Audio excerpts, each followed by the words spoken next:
سانحہ 9 مئی میں ملوث مجرمان کو سزائیں سنا دی گئیں۔ فیلڈ جنرل کورٹ مارشل نے پہلے مرحلے میں 25 ملزمان کو سزائیں سنائیں۔ ISPR کا کہنا ہے کہ 9 مئی پاکستانی تاریخ میں سیاہ باب کی حیثیت رکھتا ہے۔ مسلح افواج کی تنصیبات اور شہداء کی یادگاروں پر حملے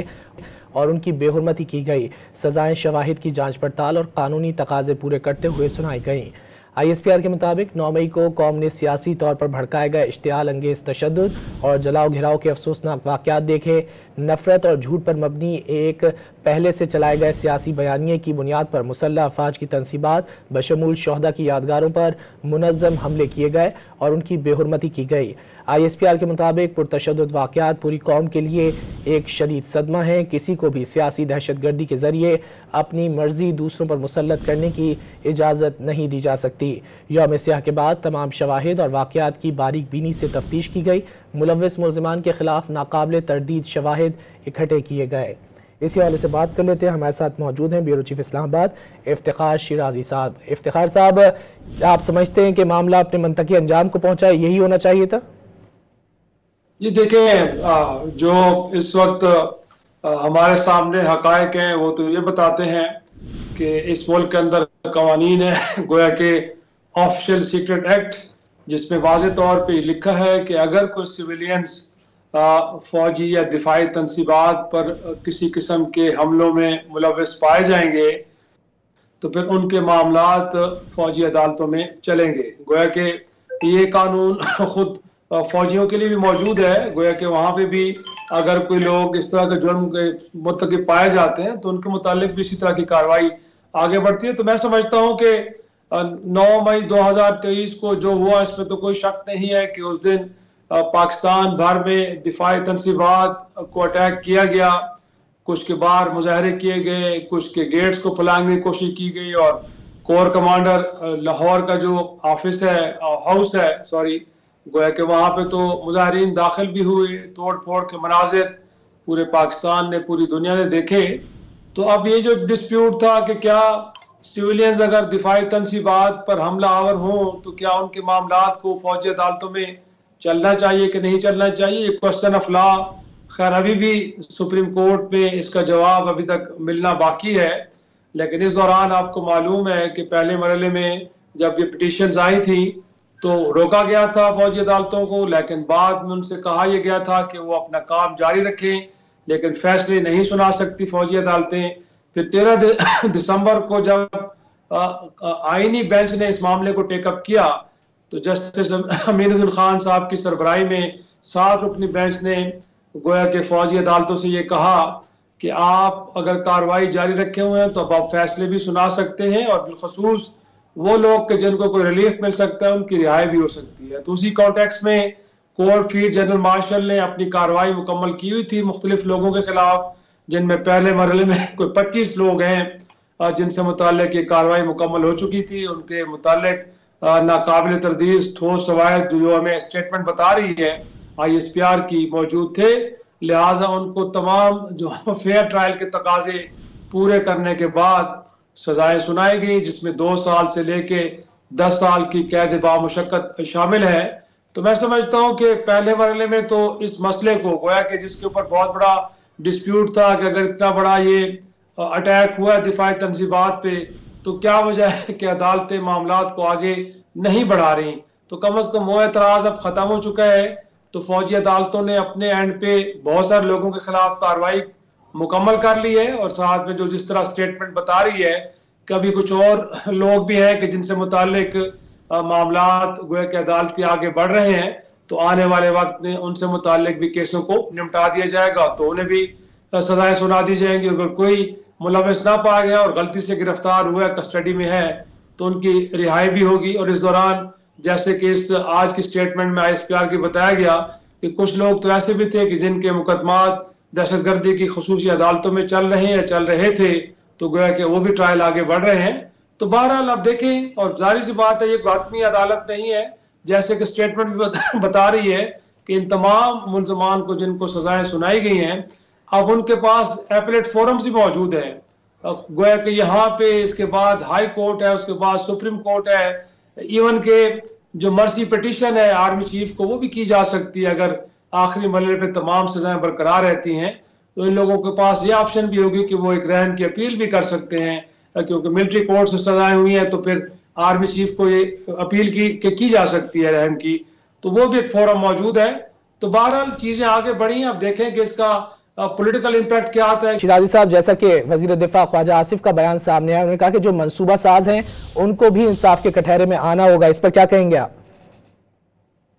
ایک تو میں کہوں گا کہ خواجہ آصف صاحب کہ جن کی حکومت نے سماجی رابطے کی اس پلیٹ فارم کو پاکستان میں کوئی کہ بند کر رکھا ہے، وہ اپنی رائے کا اظہار اس پلیٹ فارم پہ کر رہے ہیں، تو بڑی عجیب بات ہے۔ بہتر تو یہ ہوتا کہ وہ اس ملک کے وزیر دفاع ہیں، ان کا ظاہر سی بات ہے تعلقات عامہ کا ایک ڈپارٹمنٹ بھی ہے، سیکشن بھی ہے، تو وہاں سے ایک باقاعدہ طور پہ قومی میڈیا کے لیے ایک پریس ریلیز جاری ہوتی، لیکن انہوں نے بھی گویا کہ سماجی رابطے کی سائٹ ایکس کا انتخاب کیا اپنی رائے کے اظہار کے لیے۔ دوسرا، میں ان سے بڑی احترام کے ساتھ یہ گزارش کروں گا کہ ہونا چاہیے تھا کیا، مطلب آپ تو اس ملک کے وزیر دفاع ہیں، گویا کہ مسلح افواج کے جو امیجیٹ باس ہیں وہ آپ ہیں، اور یہ آپ کے ادارے کے ساتھ اگر ناانصافی ہوئی ہے تو میں سمجھتا ہوں کہ پھر آپ نے اس معاملے میں کتنا کو رول پلے کیا ہے۔ پی ڈی ایم کی 16 ماہ کی سرکار میں بھی آپ موجود رہے، اور پچھلے 9 ماہ سے آپ اس ملک کے وزیر دفاع ہیں، اور یہ آپ کے ادارے کے ساتھ ایک اتنی بڑی زیادتی ہوئی تھی 9 مئی 2023 کو،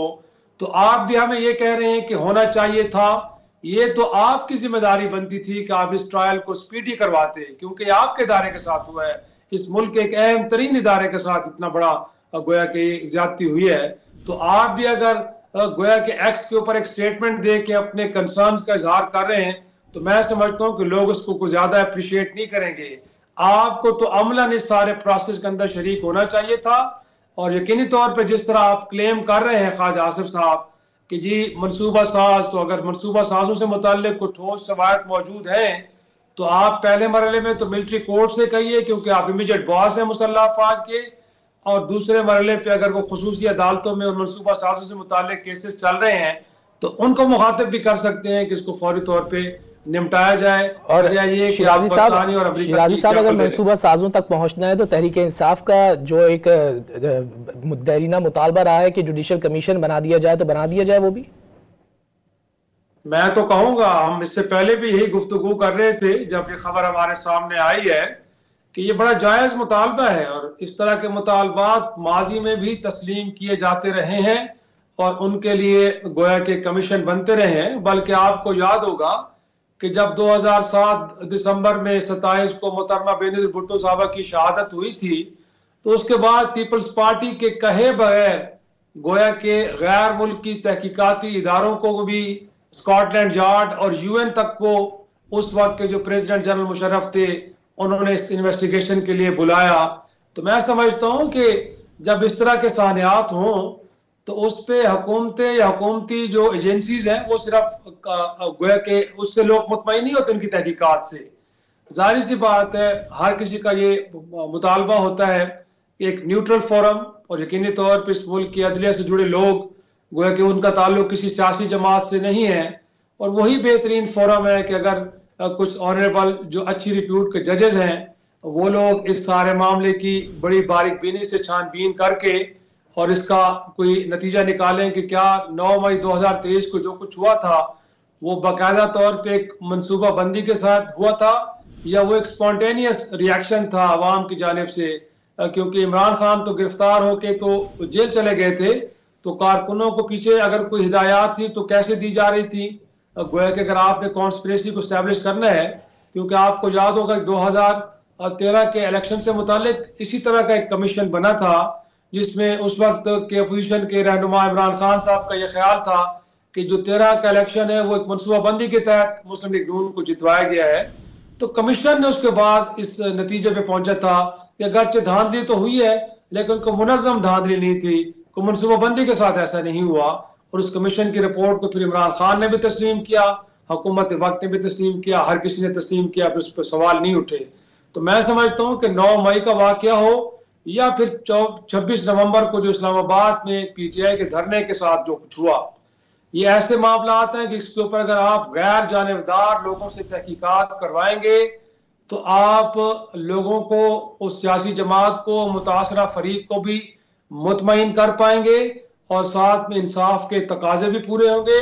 اور مور امپورٹنٹلی اس کے بعد کسی کو حکومت وقت پہ انگلیاں اٹھانے کا موقع نہیں ملے گا. اور میں سمجھتا ہوں کہ جب ایسا ہو جاتا ہے تو پھر ظاہر سی بات ہے کہ آپ کے مخالفین خاموش ہوتے ہیں, حقائق کو تسلیم کرتے ہیں, اور پروسیس آگے بڑھتا ہے جس سے ملک میں سیاسی استحکام لیکن اور نظام شیرازی اپنا صاحب کام شروع ایک کر بڑا دے. سوالیہ نشان یہ ہے کہ اگر جوڈیشل کمیشن بنتا ہے تو کیا فوج کو قابل قبول ہوگا یہ؟ میرا خیال میں کوئی ایک دو پریس کانفرنس گزشتہ جو ہوئی ہیں اس میں اس طرح کے سوالات D G I S P R سے ہوئے ہیں, اور ان سوالات کا جواب دیتے انہوں نے کہا ہے کہ ضرور, اگرچہ حقائق, ان کا خیال یہ تھا کہ facts are floating on the surface, گویا کہ کچھ چھان بین کے لیے کسی کمیشن کی ضرورت نہیں ہے, سب کچھ لوگوں نے کیمرے کی آنکھ سے دیکھا ہے اس وقت جو ہو رہا تھا. لیکن وہ سمجھتے ہیں کہ اگر اس پہ کمیشن بنتا ہے تو پھر 2014 کے دھرنے بھی بننا چاہیے, بالکل بننا چاہیے. ہم تو کہتے ہیں کہ اس ملک پہ جہاں جہاں بھی جمہوریت پہ ڈاکہ ڈالا گیا یا ایک منتخب حکومت کو گرانے کی کوشش کی گئی, تو ان تمام معاملات کو لے کے کمیشن بننا چاہیے, تاکہ معلوم ہو کہ کب کب کسی کے مینڈیٹ کو چرایا گیا, کس طرح منتخب حکومتوں کو اور کمزور پھر کیا شیرازی گیا, صاحب یا حکومت وقت کسی کے ادارے مطالبہ بھی اس میں آ جاتا ہے کہ 2018 کے انتخابات کی بھی تحقیقات ہونی چاہیے. جی بالکل درست ہے, نہ صرف 2018 کے الیکشن کی ہونی چاہیے بلکہ 2024 کے الیکشن کی بھی ہونی چاہیے. اور اس کے لیے پھر ضروری ہے کہ بڑا کمپریہنسو ایک بنے کمیشن, جس کو وسیع تر اختیارات دیے جائیں حقائق جاننے کے لیے, گویا کہ ان کو, گویا کہ تمام جو جتنے بھی ڈاکومنٹس ہیں ان تک رسائی ہونی چاہیے, ان کی ڈسپوزل کے اوپر تمام وسائل اور ایجنسیز کو رکھا جائے, تاکہ ایک مکمل چھان بین کے ساتھ ماضی میں جتنے بھی اس طرح کے واقعات ہوئے ہیں ان کی بڑی جامع اور بڑی مربوط قسم کی تحقیقات ہوں, تاکہ پاکستان کے جو 26 کروڑ لوگ ہیں وہ پاکستان کے مجرموں کے بارے میں جان سکیں کہ اس ملک کے ساتھ ماضی میں کس طرح کھلواڑ ہوتا رہا, کس طرح لوگ یا تو غیر جمہوری انداز میں اپنا کام کرتے رہے, انہوں نے آئین شکنی کی, اپنے عہد کا, اپنے حلف کی خلاف ورزی کی, یا بعض مواقعوں پہ وہ کسی بیرونی طاقتوں کے اہل کار بن کے اس ملک کو نقصان پہنچاتے رہے. تو میرا خیال میں سب پہ ہونی چاہیے, دس از ہائی ٹائم. ہم تو یہ کہتے ہیں, اور کئی آپ کو سیاسی اکابرین بھی اس طرح کی گفتگو کرتے ہوئے نظر آتے ہیں, جس میں مولانا فضل الرحمان ہو, جس میں شاہد خاقان عباسی جس ملک کے پرائم منسٹر رہے ہیں, خود پیپلز پارٹی کے جو اس ملک کی بڑی جماعت ہے, گویا کہ تمام جماعتیں, ان کے ہاں یہ انڈرسٹینڈنگ موجود ہے کہ اس ملک کے اندر قومی مجرموں کی نشاندہی کے لیے غیر جانبدار کمیشن بننا چاہیے, تاکہ ونس فار آل اس کا تعین ہو. اور اس کے بعد پھر جو ہم پہلے بھی بات کر رہے تھے کہ ہم نے کانسٹیٹیوشن کے اندر جو ریڈ لائنز ڈرا کر دی ہیں, اور آنے والے وقت میں کسی کو بھی ان کو کراس کرنے کی ہمت نہ ہو. لیکن اس کے لیے ضروری ہے کہ آپ تحقیقات کریں, ان مجرموں کی نشاندہی کریں جو موجود ہیں, ان کو سزائیں دیں, یا اور جو چلے گئے اس دنیا سے کم از کم ان کے بارے میں ڈکلیئر تو ہو کہ انہوں نے اس ملک کے ساتھ کیا ہے. تو یہ بڑا ضروری ہے. بٹ دیکھنا یہ ہوگا کہ کیا حکومت کی جانب سے جوڈیشل کمیشن بنایا جاتا ہے یا نہیں. ہمارے ساتھ افتخار شیرازی صاحب موجود تھے, بہت کے وقت کا